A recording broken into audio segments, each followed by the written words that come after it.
What's up? Focus Daily TV in the house.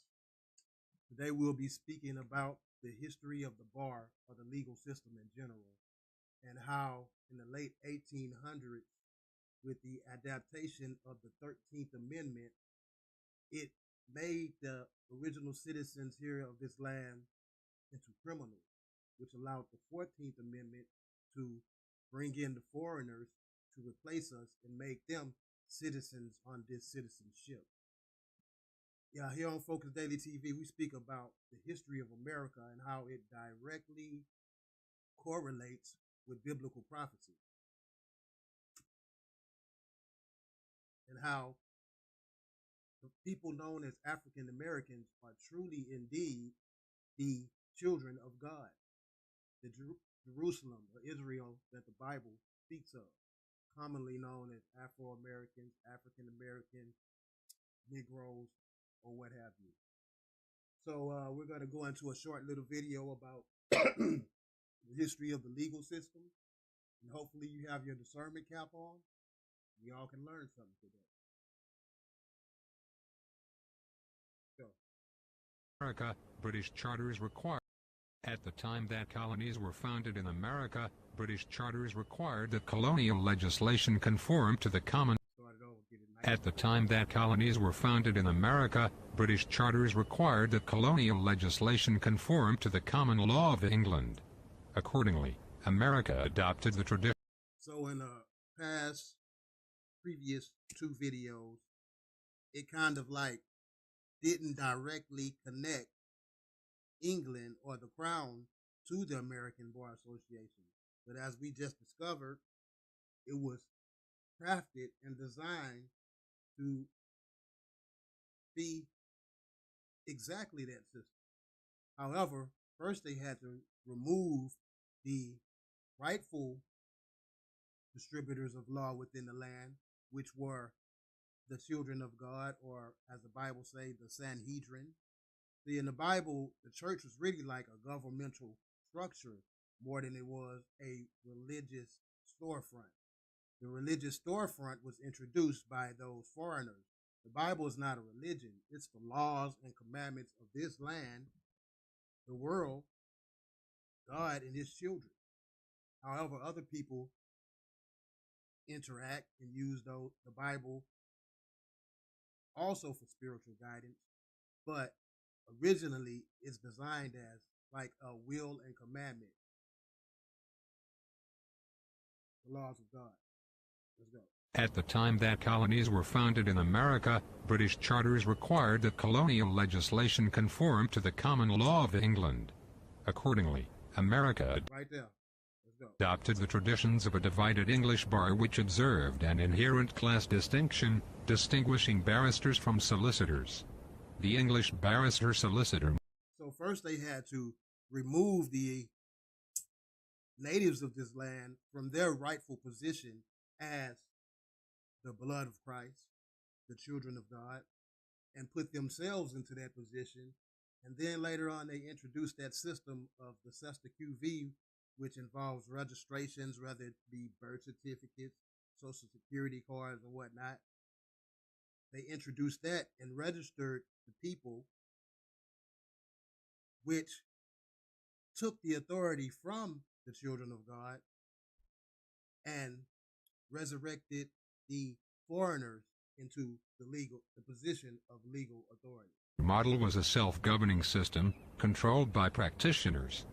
During colonial days, attorneys did not devote themselves exclusively to the practice of law.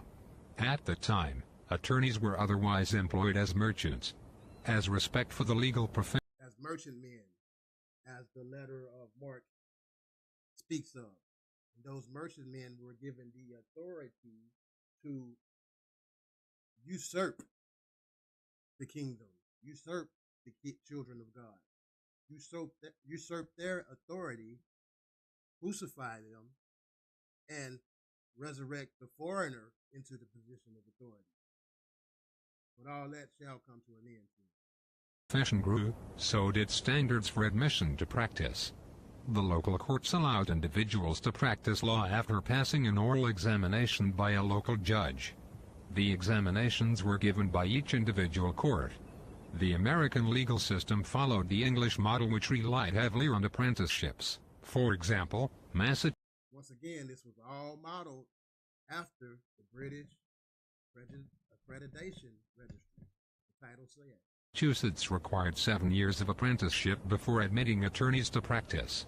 Following the Revolutionary War, bar standards were... In reality, the bar is actually another one of those secret societies or Masonic groups or what have you.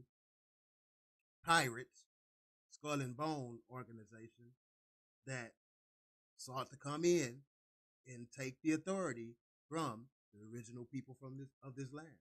Were eliminated. This is commonly referred to as the period of Jacksonian democracy. The premise was that bar admissions should not be limited to those of the favored class. During this time, private attorneys conducted legal training in their offices. Catch the code. The favored class. Who exactly should that be according to the information that I'm presenting? The discernment caps on. Over time, colleges began to offer programs for those interested in legal training. Since clerkships were still required, there was little incentive for legal candidates. Another one of those college frats. To attend these law programs. AKA pirates, Skull and Bones.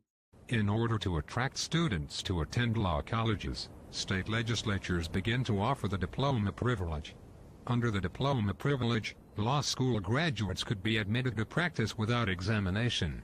Gradually, there developed a preference for legal training. Y'all ignore that text-to-speech voice.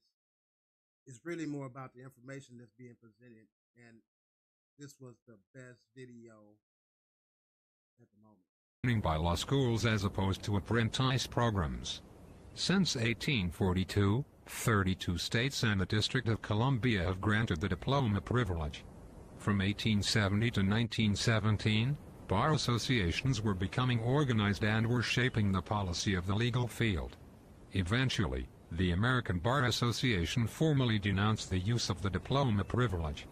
The ABA passed a resolution condemning admission without examination.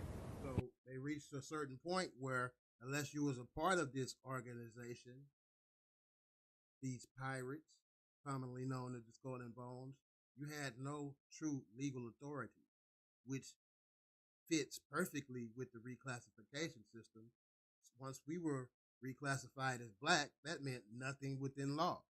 So not only were we nothing within law, we had no authority to apply the law, which should have been the laws of God, the laws of this land, the laws that Christ has been sent to enforce. Legislatures were influenced by the ABA and the diploma privilege began a gradual decline. Currently, Wisconsin is the only state which still uses the diploma privilege. Yeah, each state has their own method, but British Accreditation Registry, in a nutshell. Here on Focus Daily TV, we'd like to thank you for tuning in. So while I got you here, please hit that like button, subscribe. Hey, support the channel. Hashtag Focus Daily TV. Till next time.